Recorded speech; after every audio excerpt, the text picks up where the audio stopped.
Welcome back to the Spin Cycle Podcast, everybody. I'm Caley Fretz. Today on the show, Mads Pedersen does the double. The Times is on our list, and there is a new group from Campagnolo. Let's get to it.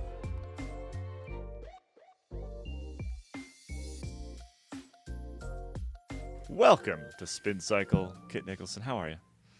I'm all right, thanks. Excited? Excited. Okay. Well, I don't know. I feel like I'm recovering from the weekend a little bit. Grand Tour season is upon us.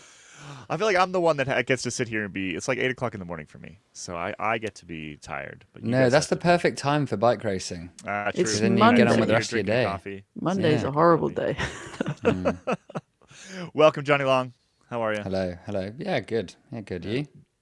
Great. The frosted tips are even closer to the camera with our My head. Yeah, it's because my desk situation. I've got a very small desk, so now my head is even bigger than it usually is.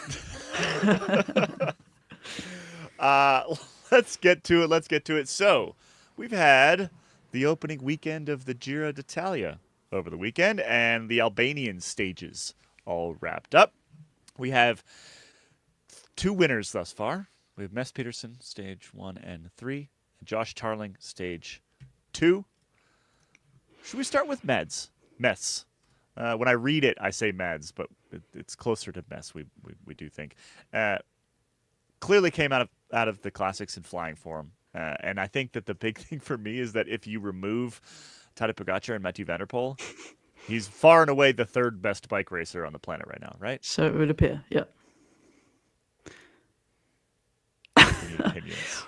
Well, just to kind of rewind a few seconds, maybe a minute. The opening weekend thing. This is just really a sidebar. I smiled to myself thinking we are now in Grand Tour season, which also means we are bending the rules of time and calling a weekend 3 days. We also refer to weeks as 9 days. Anyway, so that's where my brain went. That's the main takeaway from Mads Pedersen's wins. The thing is, this was like a Mads Pedersen Tour de France win just at the Giro in Albania. So are we downplaying his victories?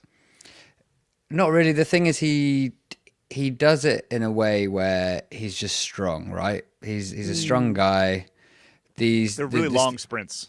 The long sprints. It's at these opening Grand Tour stages where everyone wants the sprint finish because no one's really figured out who's in what form. So you're not gonna get attacks necessarily flying off the front. I mean, it's great for a little trek. They haven't even got to Italy yet, and they've had 2 stage wins, 2 pink jerseys. So they must be feeling great. So great, in fact, that the most notable thing from Mads Pedersen's wins was that because he won the opening day, he won a bet against his teammate Jacopo Mosca. So when you lose a bet like this, where it's like, someone gets to shave another person's head, you immediately think, they're going to be bald. It's like they're wearing a swimming cap that's flesh-coloured. No. Mads Pedersen, the creative genius that he is, decided to just shave the middle part of Jacopo Mosca's head and leave him with... I don't even know almost what to describe it as. Yeah, it's almost a tonsure. It's almost like a Roman emperor sort of crown around his head. I think Kelly's bringing it up now. Here we go. Look at that. Oh, it's even better than I remember. One of my favourite things about this clip, though, is the building behind him. I hadn't noticed that, actually. Yeah, that is great. Head. It is a head. Could we get a Kate Wagner opinion on the building? And the architecture, yeah. We probably should. Jacopo Mosca has got to be maybe the most Italian-looking man in cycling. He is very. And by that I mean he looks about 60, and yet he's probably younger than me. He's taken over from Jacopo Guarnieri, who I think was previously the most Italian man. Well, yes, very Italian man. And Cicconi's a pretty darned Italian man too. Cicconi's very Italian. Maybe this is what we need to start bringing back caps. Yeah. Yes. He's going to be very much in favor of caps for the next 3 weeks. I think it's safe to say. Well, luckily he's actually shaved off the sides now. I saw in a little interview he did. Yeah. I was going to suggest you keep the screen shared there, Kelly, because if you scroll down, then you can see his wife's reaction. If you didn't know, his wife is Elisa Longo Borghini. Now, there we go. There it is. Oh, that's so good. Look at that. I mean, okay, this is a true test. If you've got another half, is that I instantly recognised the look on Elisa Longo Borghini's face. I have been looked at like that many times. Yeah, just like disbelief. Yeah. So that was great. I think a real win for Little Trek, who managed to create this huge cherry moment. on top of a great weekend. Yeah, everyone's chatting about this. Because you mentioned Ciccone, I'm not sure if we actually covered this in Friday's podcast. Did we talk about how he hates flying? Or is my memory just gone? I think we maybe have talked about that in a previous year, but we should.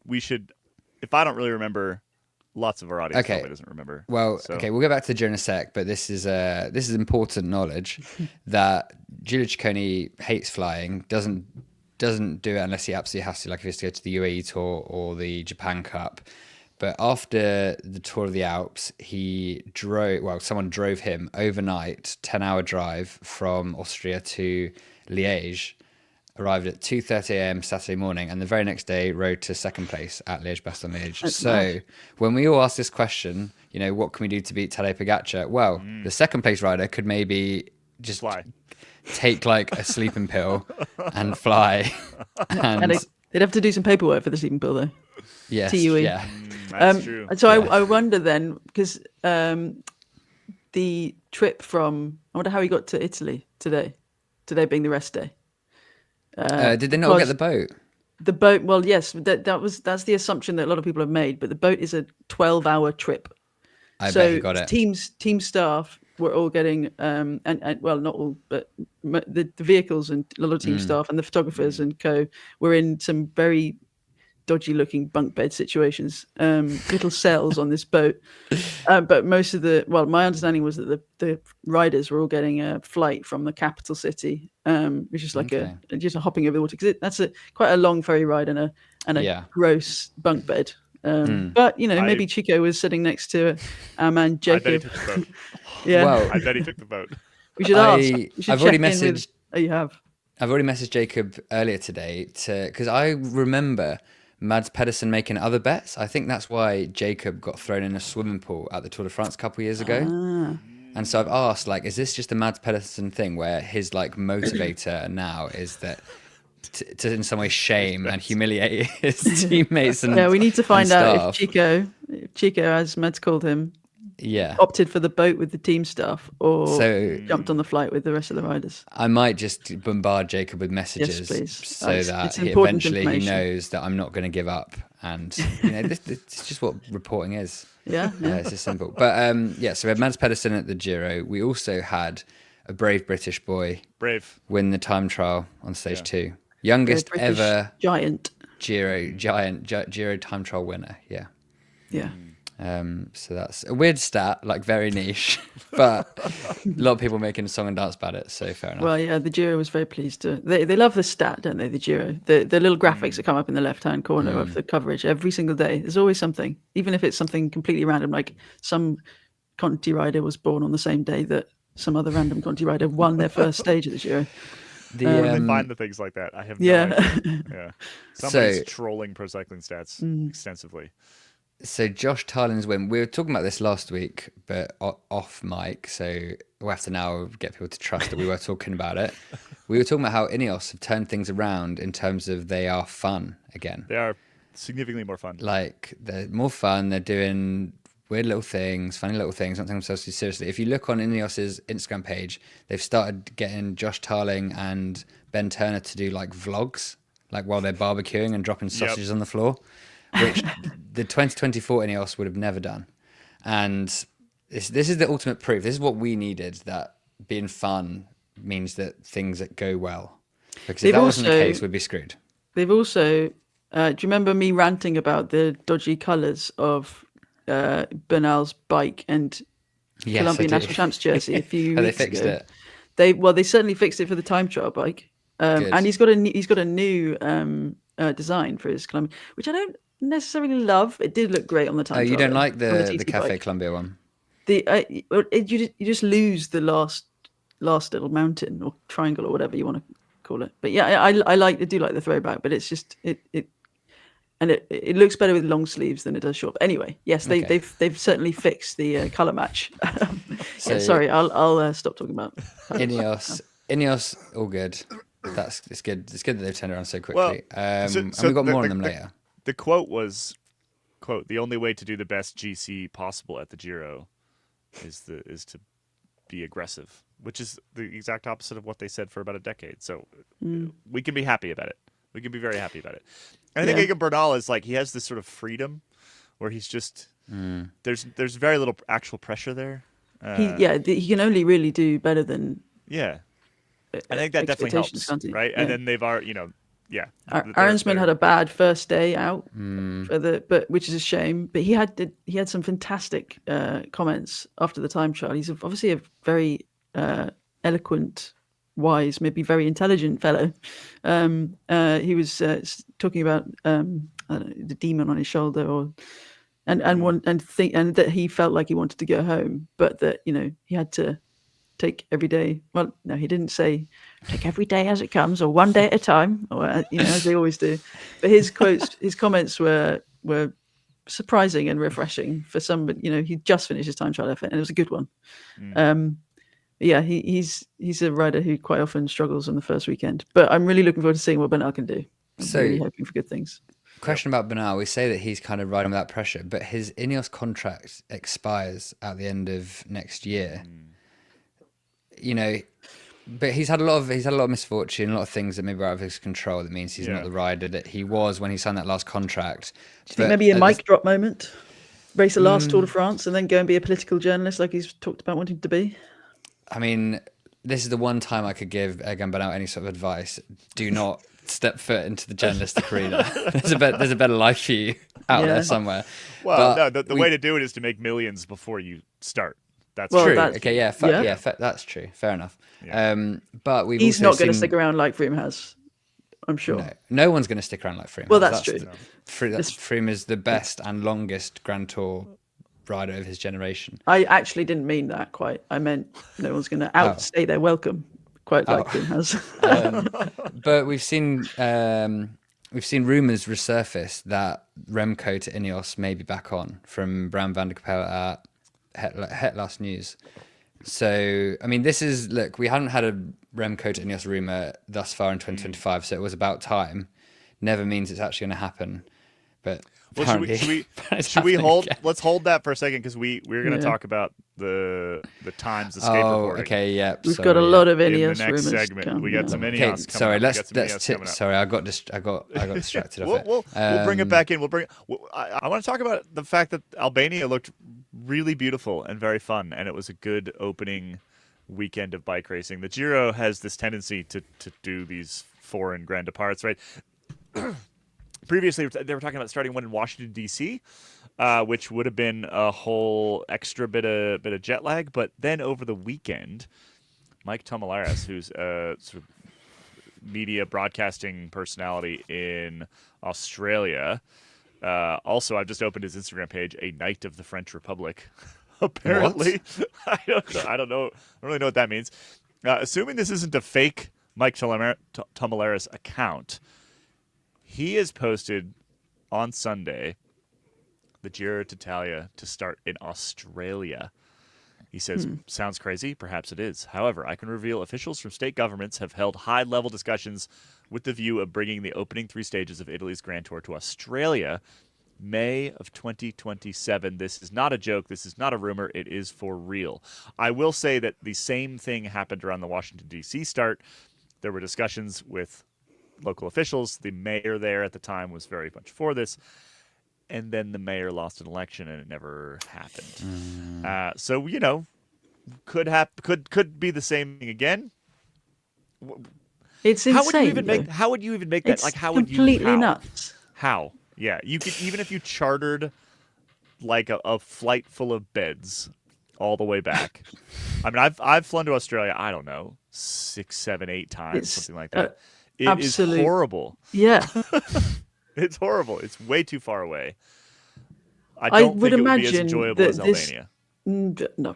I would imagine that this... I mean, I watched a video posted by the Jayco Alula team over the weekend, and they were talking about whether it had been a good start, and some of the mechanics and team staff were a bit miffed because they'd already had one 12-hour ferry trip and they had to do another within 3 days of the first or something. Anyway, it's a lot of travel, it's a lot of logistics.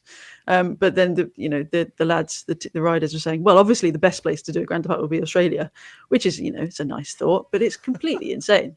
I mean, how many rest days would you need to have to accommodate the return to Europe? And so I imagine that, if this gets any further, there'll be an uprising from riders and teams and say, hang on, this is ridiculous. Besides anything else, I thought cycling was trying to reduce its carbon footprint. Not the Giro. The Giro doesn't, doesn't have any sort of fumes or. And the thing about the Giro is the potential relationship with Saudi Arabia as well, which of course they want to be using oil. I'm not sort of setting aside the possibility that this could be an elaborate ruse. Yeah, or it's somebody. But it's fun to talk about anyway. So people can talk about anything. I could email the Giro inviting them to where I grew up in southwest London for a Grande Partenza. Doesn't mean it's. And then happen. It's on the internet, so it gets picked up by AI and dupes everybody. Yeah, I mean, that's fun. Look, maybe the Washington one's going to be back on because we've got an American Pope now. That's true. So he's from Chicago, though. You don't want a Chicago. I mean, that would chime in. The weather in Chicago is all right, isn't it? The bean, the bit of a you could go right use all sorts of you could ride up and down the lakefront. Yeah, exactly. Yeah, North Shore Drive is North Shore Lake Drive. Yeah, great. Lakeshore Drive. Lakeshore Drive. I don't know. Yeah, there you go. You don't have all of your street names just are all the same. You don't have any imagination. It might make if it were to happen, it might make that Giro a particularly exciting one because there'll be a lot of riders who'd say, "No, screw that, not doing that. It's ridiculous." Yeah, that'd be great. Open season on the Giro d'Italia. I mean, I love making fun of Europeans for thinking that things are far away when they're definitely not. No, Australia is, but Australia is legitimately far away, right? Yeah. It's legitimately it would be a very difficult. I mean, the way that you'd have to do it is you'd have to have like at least 2 rest days probably. Although also they live in the future, so you could actually have 2 rest days while only having 1 rest day, kind of. Yeah, you have a whole week in Australia, and then so or not a week in Australia, but I think the thing you'd have to do is you'd have to come back. You'd have to have like 3 stages that were flat. Like 100K flat. The kinds that Marcel Kittel would win at the Tour de France after 230 kilometers of not really doing very much at all, except getting from A to B. Just let them get their legs back underneath and let them get their sleep cycles back. Because the thing is, if you put any like truly hard stages in front of the peloton at that point, the big issue, as anybody who's flown to Australia knows, or anywhere else that is far away time zone wise, your sleep sucks for a couple days, right? Like it just sucks for a couple days. And so if you are actually going to make them try to recover from anything, like a significant effort, they wouldn't be able to do so. And I think it would be bad for the sporting spectacle of the Giro. Just thinking about all the things that can go wrong. I mean, losing bikes and clothing and. Let's keep in mind that like 15% of our audience is Australian, and so therefore we think it's an excellent idea. It. Well, let's have a grand tour in Australia. I don't know. What about one cycling happens, the Australia stamp up the money for the Giro start, and then what happens is they fly back to Saudi for 2 days. That's exactly what I was visit Saudi.com and then go back to the Giro. Step it, yeah. I think that's a great idea. Last small point in the Giro, I just wanted to applaud these small Italian teams for understanding the assignment. Do you guys remember the last couple Tours de France where all of the little French teams refused to go on breakaways? Yeah, but that's because they were winning stages. But it doesn't matter. That's not their job. Their job's not winning stages. Their job is to go and keep the commentators semi-entertaining for like 5 hours. And the little Italian teams have understood the assignment. And I wanted to congratulate them for doing so. Shall we sending multiple riders from the same team up into Doom breakaways is really what we're. Can I also praise it's actually the bike supplier of, now let me just catch my breath before I say the team's name. VF Group, Bardiani CSF Haizani. I actually managed it. I can't believe it. But yeah, so they've De Rosa is their bike supplier. They've and I used to write copy, as I suppose probably all of us have done some point in our pasts as cycling writers.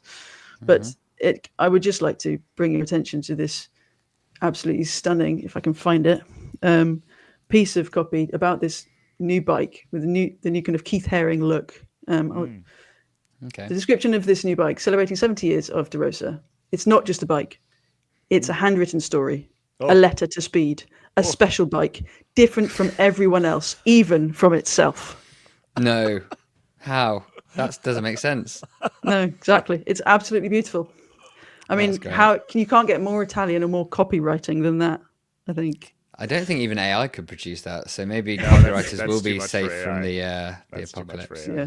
So there you go. We should also say get well soon to Mikel Landa, who Oh, had a really man. nasty crash and broke a vertebra on stage 1. Well, that's a bummer for the tour. He's not going It's a bummer for the tour. Yeah. Fortunately, he just signed a contract extension. Otherwise, it might have been it for his. Yeah. I don't know. Perfect Yeah. timing. Before we I would- leave the Giro Oh. behind, can we? I would just like to. I mean, I'm on Yates classification watch, as I think I've been talking Yeah, about that's your intermittently thing throughout now, this. yeah. I just it fascinates me. But they are Why? currently, because I don't know, they ought to be. Well, it makes sense that they would be the same. Doing the same because they're You don't identical think they should twins. be allowed to be two people? You think you should make? Oh they should no, make everyone I mean They're I not want them to acting be like two two people, people. but they They're are acting like the same they are person. 12th and 13th overall, separated by 3 seconds. And what's interesting about that is that it's good news for Cervelo and potentially for Giro as well, as in the brand, because Simon Yates got 3 seconds, only 3 seconds over his identical twin brother on the time trial on Saturday. So I think this is brilliant news and it's hilarious. And I really hope that Adam Yates gets to stay a protected rider for as long as possible so that we actually get to see them race together. Mm-hmm. That would be Because fun. it's not actually happened quite rarely. That's true. Anyway, Did there you we- go. Yates did- watch. Final Giro thing. Did we enjoy the goats that nearly rugby tackled Dion Smith into a It was grassy verge? beautiful, wasn't it? The goat literally dropped its shoulder. It did, yeah. It was like, no, it mustn't get sanctioned. I'm going to get sin bin for this. Dion Smith is a very American football name. So Yeah. Yeah. you know, But yeah, that was a point where the Albanian Grande Partenza could have turned into being like, maybe we shouldn't, Yeah. maybe this was a bad idea. I mean, there are a But, few potholes too, but then there are a lot of potholes in Italy too. as well, we they have were discovered also in the past. resurfacing the road or the course until a couple of days before. So, Yeah. but that's standard though. Yeah, It's pretty but standard. RCS Sport are happy enough with the Albanian Grande Partenza that apparently another potential place that's not Australia they're looking at is the Bulgarian capital of Sofia, according to Belgian media. So I've never been there, don't know anything about it, but I could probably get there for 20 quid on EasyJet, so I'm all for it. Yeah. I mean, like Cheaper I than said, Australia. they've got this line item in the budget now, where like they have to fill it, so that they can never start in Italy ever again, because no town in Italy is ever going to pay them enough to make up that budget shortfall. So Yeah. we're going to be all over the place: Bulgaria, Australia, Moscow. Moscow. Whoever's willing to stump up the cash. All right, let's take a quick break. When we come back, we got Trobro Leone and we have the Times. Not stealing, borrowing from us. All right, we'll be right back.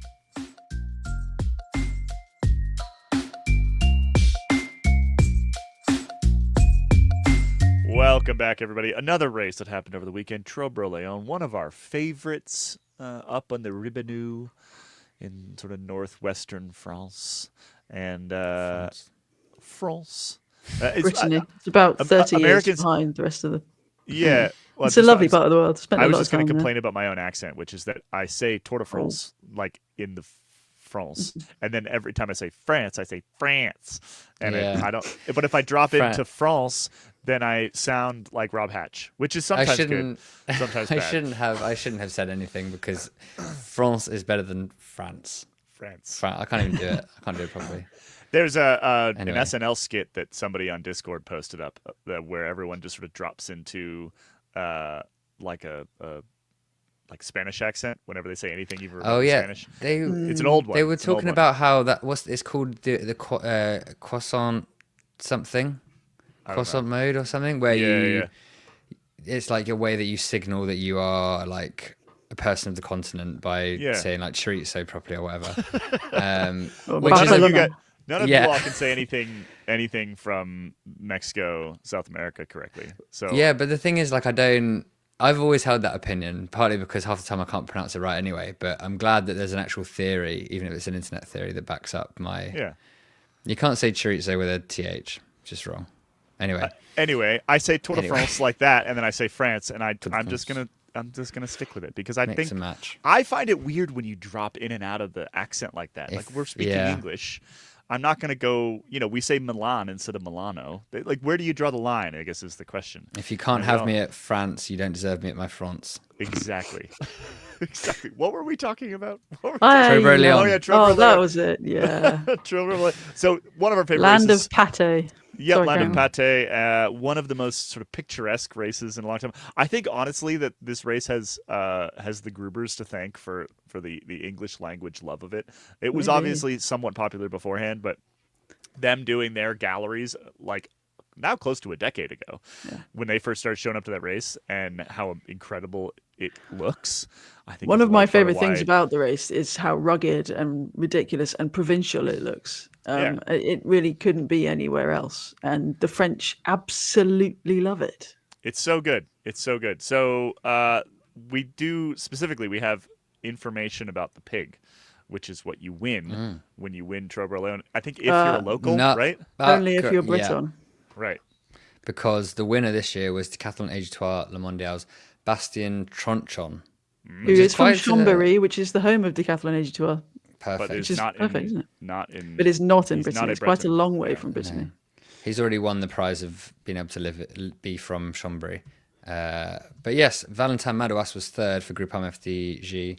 He is the winner of the pig. Ian, because this is what Ian, is ready to do. Yeah, he's our cycling livestock correspondent.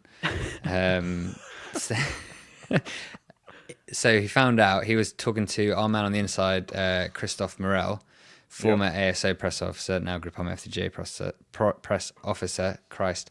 Found out important information about the pig. First, what is its name? Apparently the pig's name is Leon, which I will admit took me 10 minutes to remember what the race was called. So maybe the pig's name is not Leon, or maybe it was, but it doesn't matter. Maybe it's not been named Christoph might be messing with Ian, is what you're saying. Yes, but I don't want to shatter the grand illusion, so we're not going to tell Ian that, at least for now. Good news, for now, the pig is being returned to the farm from whence it came. But with the caveat that Valentin Madouas can request it at a later date, maybe when it's got a bit bigger, and maybe could provide, food for the Additional whole sustenance. family. Yeah. Yes. The quote was, Leon's future will be Valentin's will, which is... I can't get over Game the of way Thrones. I love it how French people speak. Like, they're just so eloquent. Like, everything has such depth to It's it. romantic. Yes. I'm So also look hoping out for that... ham sandwiches at the Tour de France. It's a bit soon, actually, isn't it? Yeah, David Gaudu in between snogging, just taking mouthfuls of a ham sandwich in his gob. I hope I was allowed to say that Christophe Morel gave us that, but I'm pretty sure that no Groupama FDG people will be listening to check. Yeah. I think it's safe. And Christoph definitely is. Yeah. He listened to the one episode where we gave him an award, and that's the only episode that he's ever listened to. Yeah. Understandable. Yeah. So that's just fun, winning a live pig for just not even being the best rider in the race, being the best rider from a specific region. Yeah. My question is... Wait. Go on. If there was a race in, where were you, Southwest London? Where did you grow up? Yeah. And it was the same rules applied. The first rider from Southwest London won something. What would they win? You're trying to put some sort of cultural capital on Southwest London, the would suburb where dreams go to die. It would be a deer, probably, from the A deer from Richmond park. Park. Yeah. Yeah. These days it'd probably be like a voucher for Gale's Bakery or something horribly depressing like that, or a CEX voucher. The first Southwest London boy wins a voucher from Gale's Bakery. Yeah. Oh, I wonder what same the ring to it. winner of the first stage at the 2027 Tour de France is going to get. I hope they get haggis. Oh, that'd be True. fun. Or a tartan kilt. I had to remember. Yeah, that one of it's those not called a ridiculous. skirt. I can't remember what the hats are called. The tartan hats with the ginger fluff on it coming out. Anyway, The my question though is, Yes. at least in the UK and I think probably the US as well, you have like calling yourself from like London or Manchester or Liverpool, whatever. There's like border areas where some people would argue you're not actually from there. You're not London enough to be London. Is that the case with Brittany? And if so, we need to see if there's any riders who could potentially be the first place Breton, and also if it would throw up any any issues. scandal. Yeah. Scandal. I mean, I feel like the border's probably, I don't know. This is another question. It's probably a French border that persons. has changed a bunch of times over the last millennium or so. But Because they're pretty fierce on their Breton identity. Incredibly proud of their identity. Yeah. Yeah. Should we Our fellow Celts. should we get into our pride and our identity? And The Times of London and are stamping all over. A small piece of it was stolen from us over the weekend. Not for the first time. Not Caley. for the first time. They have previous. So we like to put our fellow media entities on a list. A little black book of bad boys. Let's make a black book. Let's not call them bad boys because that makes them sound cool. They are naughty.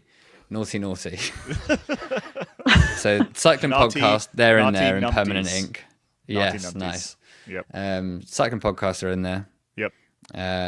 All of them, lock them up and throw away the key. And now not all of the Times, just some people in the Times. Yep. So specifically, Matt Lawton.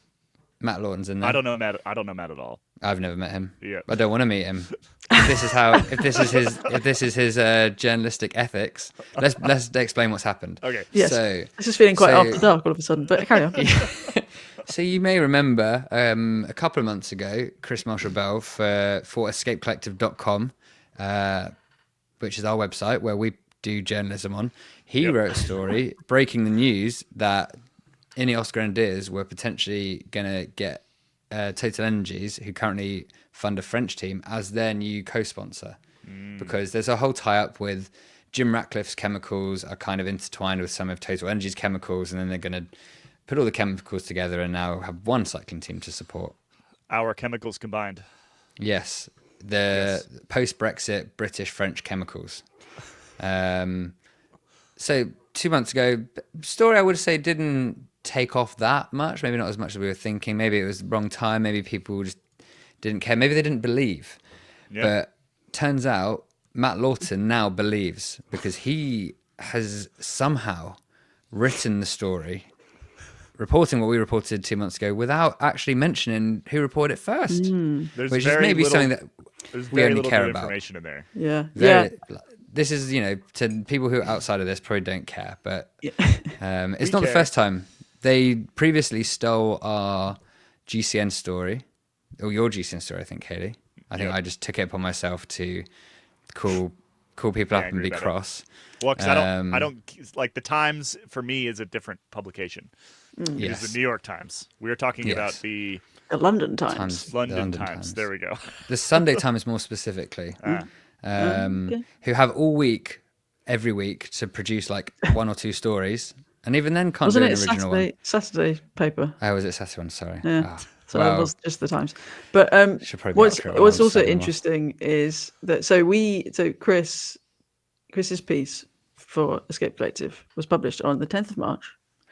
Now, if you open, I'm not a Times subscriber. So I tried to. To be fair, you can read it all in Escape Collective 2 months earlier. Yes, but I did just out of curiosity, just to see what the date was, because it wasn't letting me see without asking me for an email address. How dare they? But interestingly, when you open the reader mode, the date listed is the 15th of March. Ooh. And I don't know much about internet. Which is now 2 months ago. But yes, it's now 2 months ago, 5 days after. So I wonder if that was a previous draft.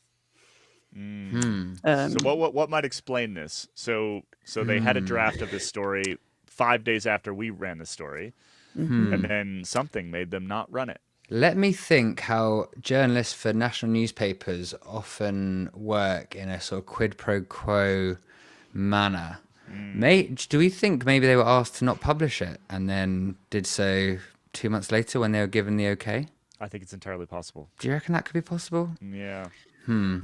Well, the interesting aftershock of it all is that there's now been a lot of talk about the team actually merging with Pro Team Total Energies as soon as 2026. This was quoted by a lot of our peers in the cycling media industry, which is incredibly unlikely. I think we've decided. Yeah, it's not going to happen. No, not least because that means an incredible shake-up of personnel and whatever. But also, I don't know. The one, I don't know. It's one of those if you curious things that. If you had to guess how many non-French riders Total Energies currently has, what number would that be? 2. It's too high. 1. 2 is too high. Is it Do they Steph have- Crass?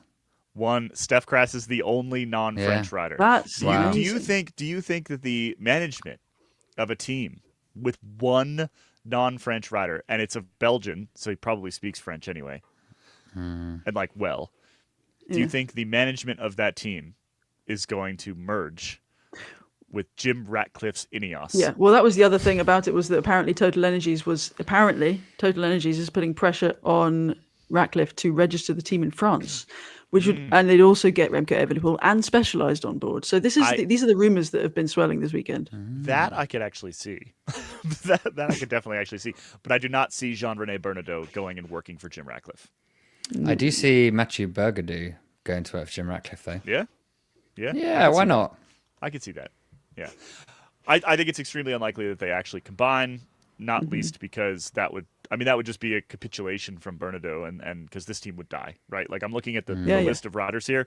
There's like maybe 2 or 3 that would make it onto a modern day Ineos. If that. And so basically this team would then be dead.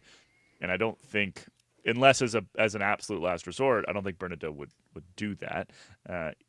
He may lose the sponsor and it may happen anyway, right? Total Energies would be then putting their money into Ineos. But I don't think that's going to be that's not the intent. Yeah. I can't imagine that would be the intent. Could be wrong, but that would make no sense to me. I think if Remco Evenepoel goes, he probably goes next season, 1 year before his contract ends, because then that allows Soudal Quickstep to recoup some money for him. But then I imagine that Egan Bernal is maybe signs some sort of deal which extends but changes his remuneration, because we saw that them in the Austria do that before with Geraint Thomas when they probably shouldn't have, because he was still their best rider by quite a way. But there was that whole back and forth over that transfer saga where they were trying to offer him way less money and he was like, no way. So I would imagine that Egan Bernal probably can't renew for the same, and then that frees up a lot of budget for Remco Evenepoel. Unless he does something incredible this Giro. I mean, I think this is basically Bernal's last opportunity to stay on similar money that he's currently on.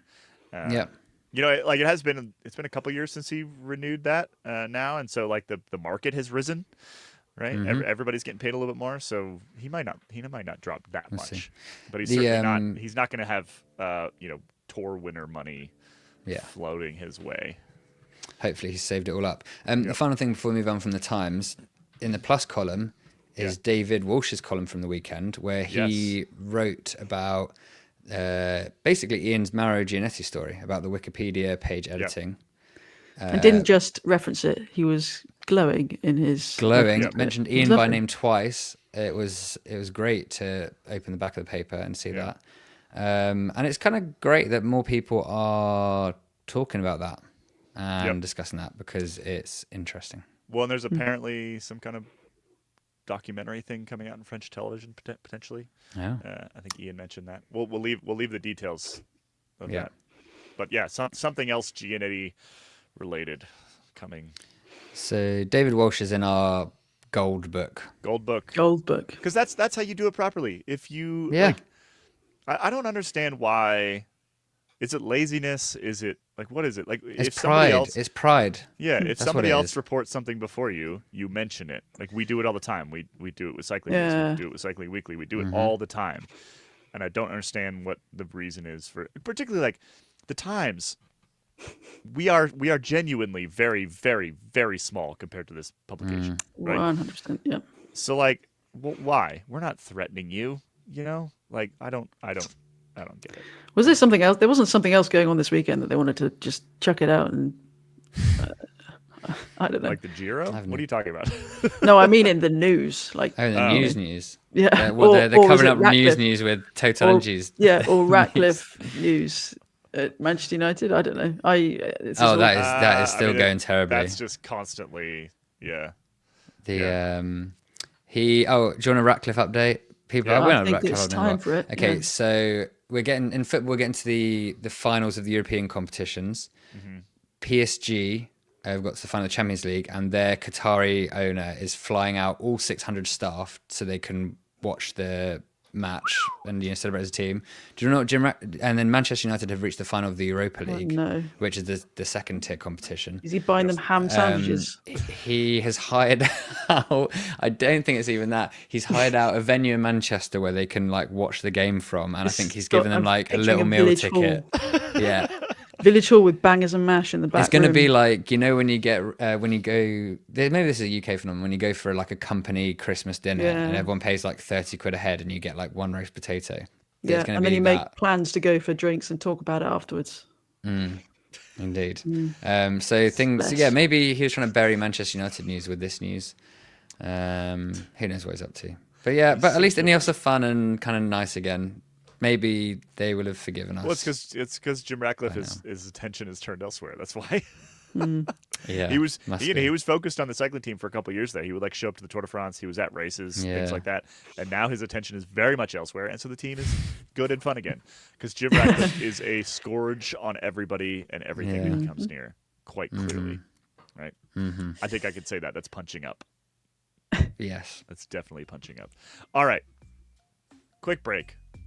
When we come back, a moto in the U19 Liège. We'll be right back.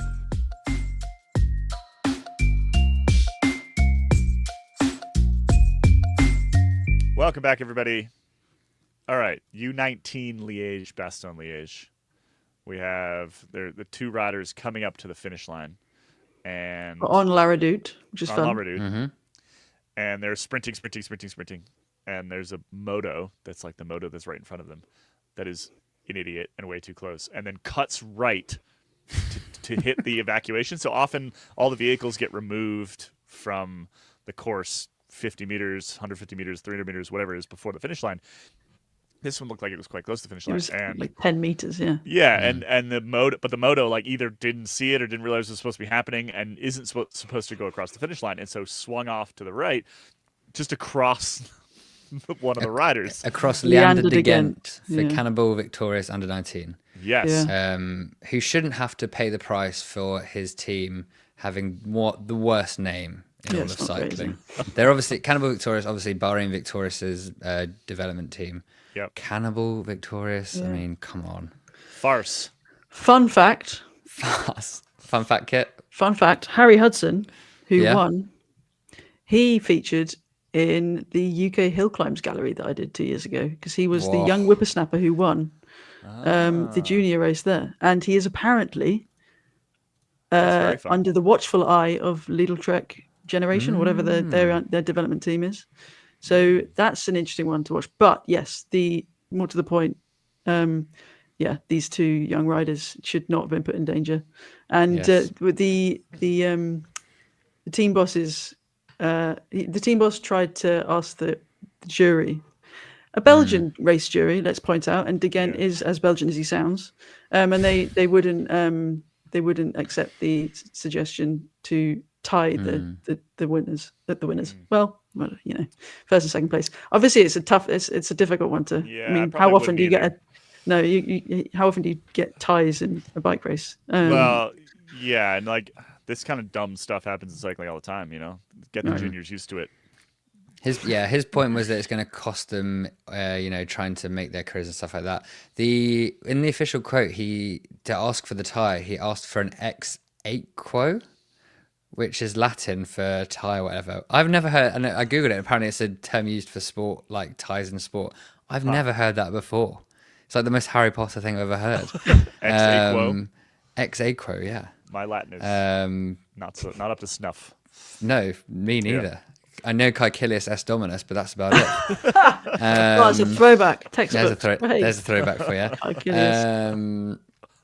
But yes, what I think I've decided is that, do we remember when Rob Hatch was commentating on was it the Portugal stage when he was going, this is a farce? What we're going to do, I think that we can do this for the podcast, is for viewers of Top Gear, they used to have the cool wall, where they'd put like cool cars on the wall from like free, like I can't remember what the two parameters were, but like obviously getting cooler one side and not cooler the other side. We should make a farsometer wall where we can rank things that happen in terms of how likely they are if Rob Hatch was commentating them. Can we grab that little soundbite from Rob? Yes, we'll have to grab the soundbite. Put that in the. You can have a section header. Yeah. So we need an actual board here. Yeah, I could make one somewhere. Yeah, or we got a digital version. Be a task. A digital version, Yeah, that's probably more. That makes more sense. Yeah. But yeah, we'll make a farce. There's a better name than farsometer. Farsometer, yeah, it's not yeah. Farce wall doesn't also. That sounds a bit weird. I can draw on our little board here, I think. Oh, whoa. I broke it. We'll figure it out. We'll figure it out later. Yeah. But yes, that's a new development to carry us through the rest of the season. Well, the goat was a farce. So we've had a couple of farces. The goat was also a farce. Yeah, but the goat is a mild farce, right? Because that is fundamentally it's an animal. Yes. And animals are goats, particularly notoriously, they're good jumpers. They're fast. So like, not a whole lot of human intervention could have been made there. Maybe we are tracking things between farce and gimmick, because the goat feels like it could have been farce, but because it wasn't, nothing bad happened. It's more gimmick. Yeah. Well, it did then provide everyone who was gimmick is kind of I like the X. Who knows the Albanian goats weren't intentional. Well, so someone left them there. If our x-axis is farce from 0 farce to 100 farce, it's our y-axis gimmick. Yes, because sometimes people are trying, like, okay, Mads Pedersen, Jacopo Mosca. Yeah, that's gimmick. That's gimmick. But also kind of very low was a bit farce. Very low farce. Had a bit of farce because he didn't shave the whole head. Low farce, high gimmick. Yes. Okay. The goats are low gimmick, middle farce, and the motos in Liège, high farce, low gimmick. And what about X's AI video and situation with 7-Eleven? Was that AI? I couldn't figure that. I'm so bad at figuring out AI. Oh, you were away from that. Yes, it's all was. AI. Yeah, God damn the whole it. thing. But they actually wore it in the race, no? Yeah. Oh, the seven. Yeah, the video. Don't worry, Johnny. Okay. That's just it's pretty low farce, relatively high gimmick. See, we've already got a bunch of things to put on the board. Yeah, I've figured out a high farce, high gimmick. Oh. The Pogacar Vingegaard handshake at the Tour. Oh. Oh dear. Yep. What about the whole Tour of Japan? Sorry. Rude. Rude. I just remember Johnny's Giro start in Japan and it all feeling like one big Giro start in Australia. Yeah, high farce, high gimmick. High farce, high gimmick. Yeah. Completely off the scale. Yep. All right, let's call it there today. We're going to head into After Dark, which of course is the extended version of this podcast for members only. Go sign up. I know some of you did off the back of my threat on Friday. Oh, with your talking about having voodoo dolls of all the free listeners. Yes, at least one of you did, because you sent an email saying this is why, because you were stealing needles. Someone else in our internal Slack also borderline reprimanded you for it. I'm trying to remember who it was, but yeah, I can't remember where it was. But yeah, someone internally at least wasn't impressed with your threats. Was it Jace? Might have been Jace. Yeah, probably. Jace is the real. He's the nicest man, also the real boss. Yeah. Which sometimes we need, I guess. Yep. Well, I don't want to make threats again. So yeah, just sign up.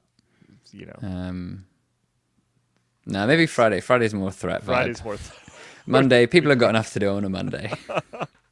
Go sign up. escapecollective.com/join. We very much appreciate you. We're chugging away toward a member number that gets us to sustainability right now, and we are very close, and we need you to sign up. That's what we need, because like I said, there are thousands of you out there listening for free, which is fine. You know, it's all good. But we would really appreciate it if you would head over to escapecollective.com/join and it pay like 2 coffees a month or whatever it is to be a member. Plus, you get more podcast. If you're listening to this for free in the UK and you are a subscriber to the Times or Sunday Times and not a subscriber to us, then we need to have a chat. Yeah, Yep. I mean, Because, and this is punching up too, so this is fine. And they're owned by Rupert Murdoch. They don't need your cash. No. They don't. They don't. In fact, they'll probably use it for evil. Whereas we don't. We're just trying to live, man. All right, let's head into After Dark. Thank you very much. We'll be back on Friday. If you remember, stick around. Here we go.